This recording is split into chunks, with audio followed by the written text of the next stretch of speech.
I, 17F, lost my mom when I was 10. It was the worst pain I've ever experienced, and my life has never felt the same since. My dad, 44M, tried his best to keep our family together, and for a long time I thought he truly cherished the memories of my mom, his late wife. But 3 years ago, he remarried, and everything changed. My dad's wife, let's call her Melissa, 42F, has never outright said anything bad about my mom, but she's always made it clear that she's uncomfortable with how much my dad still holds on to the past. I ignored it for the most part. She wasn't my mother, and she never would be. I just kept my distance. Last month, though, everything came to a head. Melissa demanded that my dad get rid of everything that reminded him of my mom. Everything. Her engagement ring and wedding ring, his own ring that he wore on a chain, the postcards my mom collected as a child, her old favorite stuffed animal, her keychain, even her baking and cooking books. Oh, and she wanted every wedding and family photo that had my mom in it removed from the house. At first, my dad resisted. He told her he wasn't going to do that. But Melissa kept pushing, saying it wasn't healthy for their marriage to have so many reminders of his past life. And then, he caved. I watched in horror as my dad packed up everything that once belonged to my mom, stuffed it into garbage bags, and took it out to the trash. It felt like I was watching him throw her away. I wasn't gonna let that happen. So when they weren't looking, I took everything and brought it to my aunt's house for safekeeping. My aunt, Mom's sister, was furious when she heard what happened and promised to keep everything safe. 2 days later, Melissa realized the trash bags were gone, and all hell broke loose. She screamed at me, called me a thief, and demanded I return the items. My dad backed her up and told me to give them back so they could deal with it. I refused. My brother, 20M, was just as disgusted as I was and told them he wanted nothing to do with them. Melissa even tried calling the police on me and accused me of theft, but the cops didn't take her seriously because I lived in the house and technically took the items from the trash. Then she pulled the ultimate manipulative move. She threatened to kick me out. And she did. Update 1. Melissa wasn't bluffing. 2 weeks after our massive fight, she told my dad she wouldn't tolerate this kind of disrespect in her house anymore. And my dad, he sided with her. Just like that, I was kicked out of the house I had lived in my whole life. I moved in with my aunt, who took me in without hesitation. My brother, furious over everything, also cut contact with my dad and Melissa. He was already in college, but he swore he'd never visit home again. At first, I was heartbroken. It wasn't just about losing my home, it was about losing my father. The man who was supposed to protect me, to love me, had chosen his wife over me. He had thrown away my mother's memory, and me along with it. But my aunt reminded me of something important. Family isn't just blood. Family is the people who stand by you. I worked hard to finish high school while juggling a part-time job. I was determined to prove to myself that I didn't need my dad's approval or support. My aunt provided a warm, supportive environment where I could heal and regain my confidence. She constantly reminded me that I was loved, even if my father had failed me. I had to grow up fast, paying for my own necessities, managing my time between school and work, and making crucial life decisions without a parental figure were tough. But they made me resilient. I became focused on securing a future where I would never have to rely on anyone who didn't respect me. And then I got a full scholarship to college. It was my golden ticket to independence and a brighter future. I was ready to leave my painful past behind and carve out a new path for myself. Update 1. Kicked out and living with my aunt. Melissa wasn't bluffing. 2 weeks after our massive fight, she told my dad she wouldn't tolerate this kind of disrespect in her house anymore. And my dad, he sided with her. Just like that, I was kicked out of the house I had lived in my whole life. I moved in with my aunt, who took me in without hesitation. My brother, furious over everything, also cut contact with my dad and Melissa. He was already in college, but he swore he'd never visit home again. At first, I was heartbroken. It wasn't just about losing my home, it was about losing my father. The man who was supposed to protect me, to love me, had chosen his wife over me. He had thrown away my mother's memory, and me along with it. But my aunt reminded me of something important. Family isn't just blood. Family is the people who stand by you. It was a hard pill to swallow at first. I spent many nights lying awake, thinking about what had happened and wondering if I was somehow to blame. Maybe if I just kept quiet, if I hadn't stood my ground, I wouldn't be in this situation. But deep down, I knew I had done the right thing. I had fought for my mother's memory, and no one, not even my dad, should have made me feel guilty for that. The first few weeks at my aunt's house were rough. It wasn't just the shock of everything, but also the change in routine. I had to get used to a new living arrangement, and my aunt was already busy with her own family. Her house wasn't huge, and I felt like I was imposing sometimes, but she made it clear that I wasn't. She welcomed me with open arms, and her children treated me like an older sister. That warmth helped ease the feeling of loneliness that had been gnawing at me ever since I left home. In the beginning, I didn't want to talk about what had happened with anyone. I buried myself in schoolwork, trying to distract myself from the emotional chaos. But my aunt noticed the signs of my inner turmoil and gently encouraged me to open up. I didn't hold back. I told her everything about my dad's decision, Melissa's cruelty, and how betrayed I felt. It was a long conversation, and I cried more than I thought I could. My aunt listened patiently and didn't judge me for my anger. She simply reminded me that I was allowed to grieve, that my feelings were valid, and that I had the right to be upset. It was the first time I felt truly heard in weeks. As the months went on, I started to feel more at home in my aunt's house. I also began to accept that my life was changing in ways I couldn't control. I wasn't going to get my dad back, not in the way I wanted. But I wasn't as angry anymore. Instead, I focused on the things I could control, the things that could give me a future that was entirely my own. I worked hard to finish high school while juggling a part-time job. I wasn't doing it for anyone else anymore, not even for my dad. I did it for myself. I had to prove to myself that I didn't need my dad's approval or support. My aunt provided a warm, supportive environment where I could heal and regain my confidence. She constantly reminded me that I was loved, even if my father had failed me. I had to grow up fast. Paying for my own necessities, managing my time between school and work, and making crucial life decisions without a parental figure were tough, but they made me resilient. I became focused on securing a future where I would never have to rely on anyone who didn't respect me. Through it all, I learned to trust my instincts and listen to the people who genuinely cared for me. My aunt was the mother figure I had needed, the one who put my needs before her own comfort. She encouraged me to keep pushing forward, even on days when I didn't feel like it. And in those moments of doubt, when I questioned whether I was enough, she was there to remind me that I was. And then, something incredible happened. I got a full scholarship to college. It was my golden ticket to independence and a brighter future. The scholarship was more than just an opportunity. It was a symbol of all the hard work I had put in, of all the pain and sacrifice that had led me to this point. It felt like a validation of my strength, a reminder that no matter how much my dad had failed me, I had the power to change my life. I was ready to leave my painful past behind and carve out a new path for myself. I knew it wouldn't be easy, and I still had a long way to go, but for the first time in years, I could see a future that was mine. And that was enough to keep me moving forward. Update 2. The first few weeks of university felt like a whirlwind, and not in the exciting way I had imagined. I had dreamed of this moment for years, my golden ticket to a new life, the chance to escape everything that had happened with my dad and Melissa. But as soon as I walked onto that campus, reality hit me like a ton of bricks. University wasn't just a new beginning, it was a monumental challenge I had to face alone. The excitement of receiving my scholarship quickly faded into anxiety as I looked at the overwhelming course load ahead of me. I was determined, of course. I had worked so hard to get here, fighting for every scrap of stability and success. But the pressure of balancing school, work, and the emotional baggage I was carrying felt suffocating.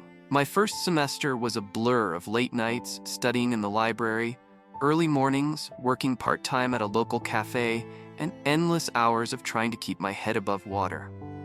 I wasn't used to asking for help, and I felt like a failure whenever I couldn't manage it all on my own. I didn't want anyone to know how hard it really was. People at school assumed that everything was fine because I had a scholarship, but the truth was that I was struggling. Struggling with the coursework, struggling with homesickness, and struggling with the overwhelming sense of abandonment from my father. It was strange to be in a place where people were excited about their parents coming to visit or offering financial support. I didn't have that luxury. While my classmates spoke fondly about their families, sending them care packages, or helping with tuition, I had to rely on my part-time job and the scholarship to cover everything. There were days when I couldn't afford to buy lunch, so I would make do with what little I had. I told myself that it was temporary, that I just needed to make it through this difficult time. But each day felt like a battle, and sometimes I wondered if I was strong enough to keep fighting. What made it harder was the complete lack of support from my dad. He had always been a distant figure in my life, but when I moved away to college, it felt like he completely erased me from his world. I couldn't bring myself to reach out to him anymore, not after everything that had happened. And honestly, I didn't want to. I was hurt, deeply hurt, by the way he had chosen Melissa over me, over my mother's memory, over everything we had once shared. I thought about calling him once or twice when things got tough. I even considered asking him for help with tuition, but I knew the answer before I could even dial his number. He had already made it clear where his loyalty lay, and it wasn't with me.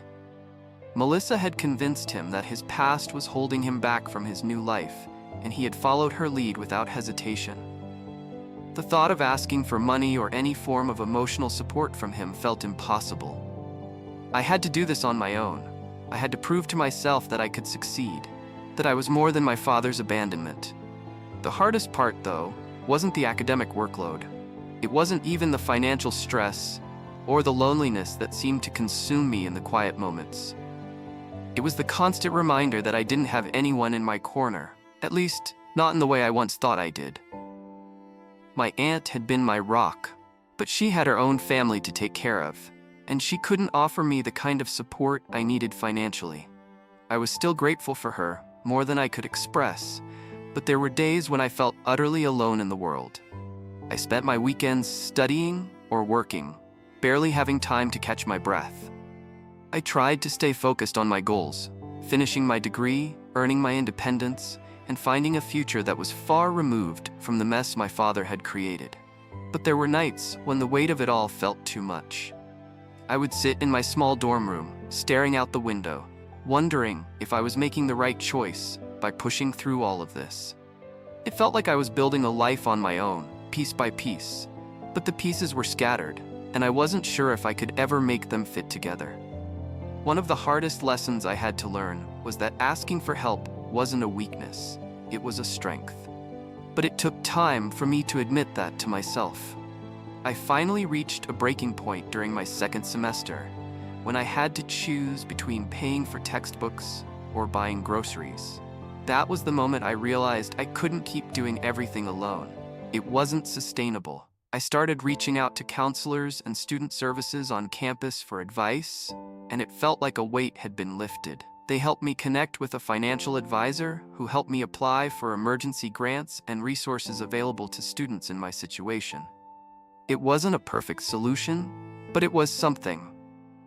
For the first time, I allowed myself to accept that I couldn't do it all by myself. And that was okay. It didn't stop the loneliness from creeping in, though. Every time I saw another student getting a care package or talking to their parents about their grades, I felt the sting of my dad's absence.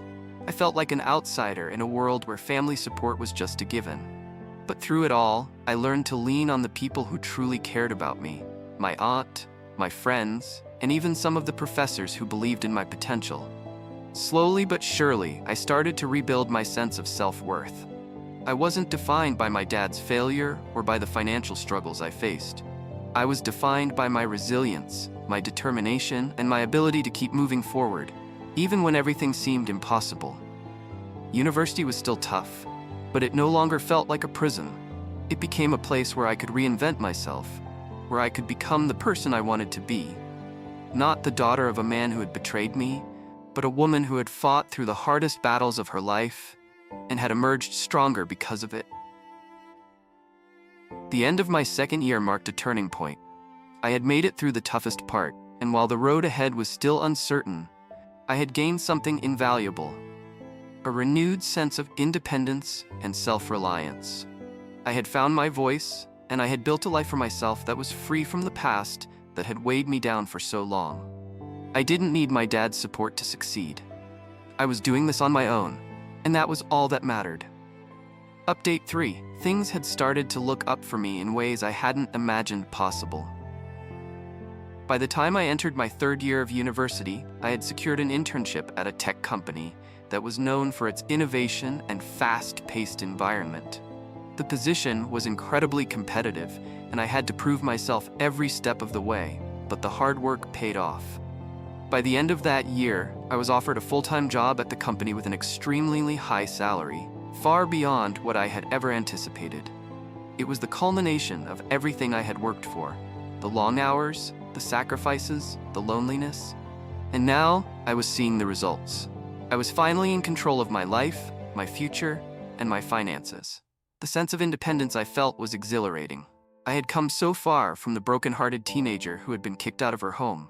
Now, I had my own apartment in the city, no longer relying on anyone but myself. I could finally afford to live the life I had always dreamed of, and I was determined to make the most of it. My job was fulfilling, and for the first time in years, I felt like I was truly on the path to success. Even though I had cut off all contact with my dad after everything that had happened with Melissa, I hadn't expected to hear from him again. To be honest, I never really thought about him much anymore. I had accepted that he had chosen his new life over me, and I was no longer trying to make sense of it. I was moving forward, and that was all that mattered. But then, one evening, my phone rang. I saw my dad's name on the caller ID, and for a split second, I froze. My heart pounded in my chest, and I could feel the weight of everything that had happened between us rush back. I hadn't heard from him in over 2 years, and part of me was curious about why he was reaching out now. But I didn't answer the call. He left a voicemail, and I reluctantly listened to it. His voice was softer than I remembered, and he sounded almost apologetic. "Hey, it's Dad," he said, his voice cracking slightly. "I know it's been a long time, and I don't expect you to forgive me for everything. But I miss you. I really do. I want to make things right between us. Can we talk?" The message stirred up a mix of emotions in me: anger, hurt, confusion. But most of all, it made me feel cold. I listened to his voice, but it no longer held any power over me. I had spent so much time building my own life, one that didn't depend on him or his approval, that the idea of reconnecting seemed almost foreign. I didn't call him back. I didn't feel ready for that conversation, and truthfully, I didn't want it. I had learned to live without him, and I wasn't sure I wanted to let that part of my past back into my life. A week later, my doorbell rang unexpectedly. When I opened it, I found him standing there on my doorstep, his face worn and tired, but still recognizable. My heart sank. He was here, in person, asking for a chance to rekindle our relationship. He looked at me with those same pleading eyes, and for a moment, I felt the old pang of longing for the father I used to have. But that was all it was, longing for a version of him that no longer existed. "Can we talk?" he asked, his voice trembling. I didn't invite him in. I stood in the doorway, blocking the entrance. "No," I said firmly, my voice steady despite the swirl of emotions inside. "I don't think we have anything to talk about anymore." I could see the hurt flash across his face, but I didn't back down. "You had your chance. You chose her over me. You chose your new life, your new family, and you turned your back on me. I'm not going to pretend that didn't happen. I'm not going to pretend I don't remember how you let Melissa throw my mother's memory away like it meant nothing to you." His eyes dropped to the ground, and I could see the weight of my words hitting him. But I didn't feel sorry for him. I didn't feel anything except a deep sense of resolve. "I'm not angry anymore, Dad," I continued. "But I've moved on. I've built a life without you, and I'm okay. I don't need you in it anymore." He stood there for a long moment, and I could tell he didn't know what to say. Finally, he nodded slowly. "I understand," he muttered, before turning and walking away. I watched him leave, and as he walked down the stairs of my apartment building, I felt nothing but relief. I hadn't been looking for closure, but in that moment, I got it. There was no more emotional weight holding me down. It was done. A few weeks later, I heard through a mutual acquaintance that my dad had filed for divorce from Melissa. Apparently, things had taken a dramatic turn after Melissa was caught stealing a large sum of money from my dad's savings to fund an affair she was having with a man from work.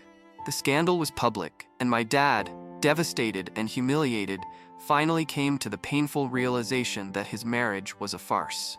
The divorce was messy, with accusations and hurt feelings on both sides. But I couldn't help but feel a small sense of vindication. My dad's choices had finally caught up with him.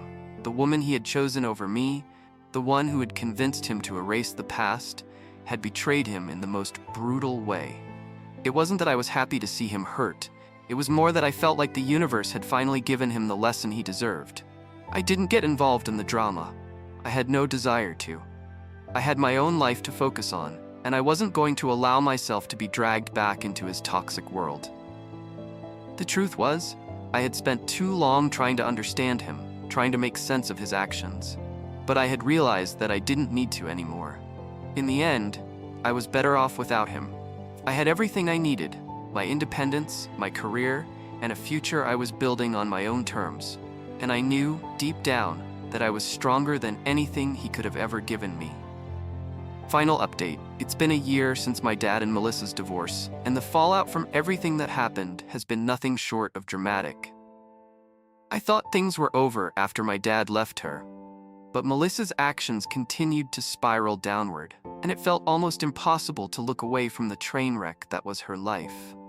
Turns out, Melissa had been planning to drain my dad's finances for months before her affair came to light. Everyone had assumed that her infidelity was the catalyst for the breakdown of their marriage. But in reality, she had been methodically working her way into his bank accounts and investments. The affair wasn't just about seeking love or attention. It was part of a calculated plan to secure her own financial future, using my dad's money to fund her life with her affair partner. She had been stealing large sums of money from his accounts, funneling it into secret savings and investments that only she knew about. When the truth came out and the affair was exposed, my dad was devastated. Not just emotionally, but financially as well. The betrayal cut deeper than anyone had imagined, and as the details of Melissa's actions unraveled, it became clear that she had been scheming for years.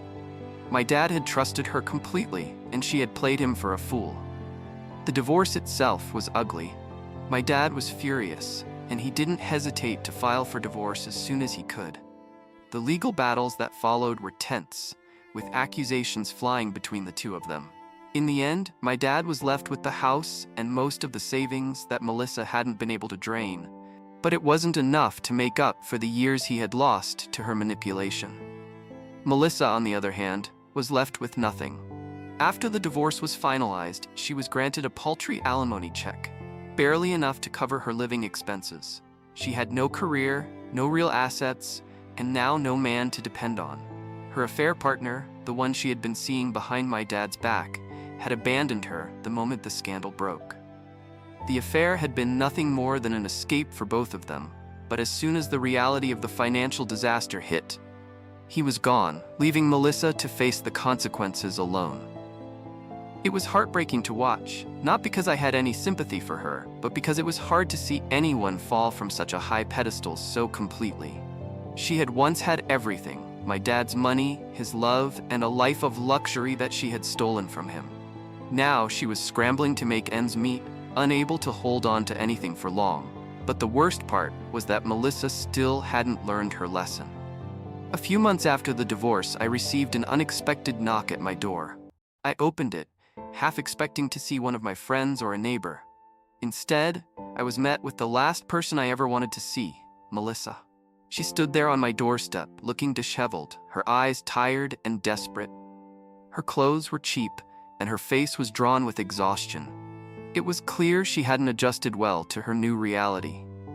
"I know you don't want anything to do with me," she started, her voice shaky, "but I need help. I'm struggling. I can't make ends meet, and I don't know where else to turn." For a moment, I just stared at her. I couldn't believe she was standing there, asking me for anything after everything she had done. The audacity, the sheer nerve it took for her to come to me after all the pain and heartache she caused, it was beyond words. She wasn't even asking for emotional support or an apology. She was asking for money. "I need money, just for a little while," she continued, her voice becoming more frantic.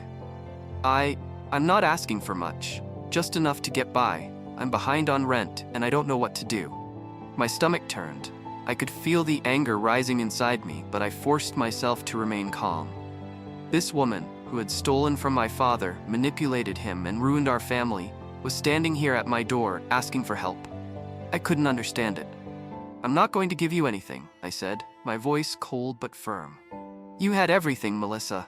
You took everything from my dad, from me, and now you want me to bail you out? I don't think so."